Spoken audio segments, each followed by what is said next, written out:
In the early 70s, Elvis and I were flying back from Los Angeles to Memphis, and he started talking about his desire to have some sort of logo or symbol to represent his philosophy of life and business. We took out a pad and started sketching a design. By the time we landed, we had it completed. It was the 3 letters TCB, which stood for Taking Care of Business, and a lightning bolt, which stood for In a Flash. It was first made into a necklace, and then Elvis had some made up with the letters TLC for the ladies, meaning tender, loving care. But the TCB with a lightning bolt became his signature, and he placed it on many items, from this ring to the tail end of the Lisa Marie. Elvis's private plane had many wonderful stories connected to it. Elvis called me up to the house one day, and he said, Joe, he says, I need to get an airplane. He said, I don't want a small plane, I want a big one, a big 4-engine jet. So not knowing anything about airplanes, I called this broker in Los Angeles, and he said, the best place to go for those kind of planes would be down in Tucson, Arizona. They're all stored down there. So I catch a plane, fly down there, meet a salesman down there, and he shows me all these airplanes. And I see this 888 Convair. It was a gorgeous airplane. So I called Elvis up, and I said, Elvis, I found a nice plane. I think you should come down and see it. He said, Joe, he said, I don't want to see it. He says, I'll take your word for it. If you like it, go ahead and buy it. So he bought the Lisa Marie for $250,000. He then spent another $600,000 having it customized. And when it was completed, he hired a crew of 4 to be on permanent call November of 1975. In the early days of his career, Elvis had a fear of flying, so he preferred to drive to his engagements, and later he got his own bus. But once he got the Lisa Marie and he felt comfortable with the crew, he took great pride and pleasure in the aircraft. Sometimes, on the spur of the moment, he would gather up a group of people and just fly over Memphis, showing them the city from the air.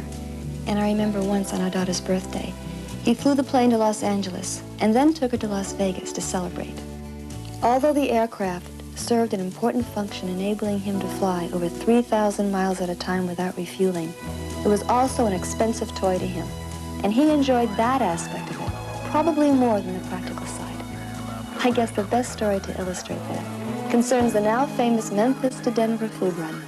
One night late, about 1 o'clock in the morning, when I got a call from the mansion asking me if we could get the aircraft ready to leave for Denver within an hour.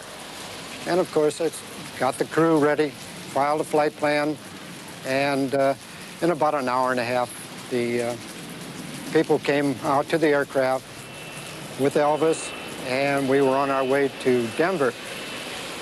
And en route, I asked one of the people there what we were going out there for. And he said, we're going out there for peanut butter sandwiches. And I said, oh, yes, we're going out for peanut butter sandwiches.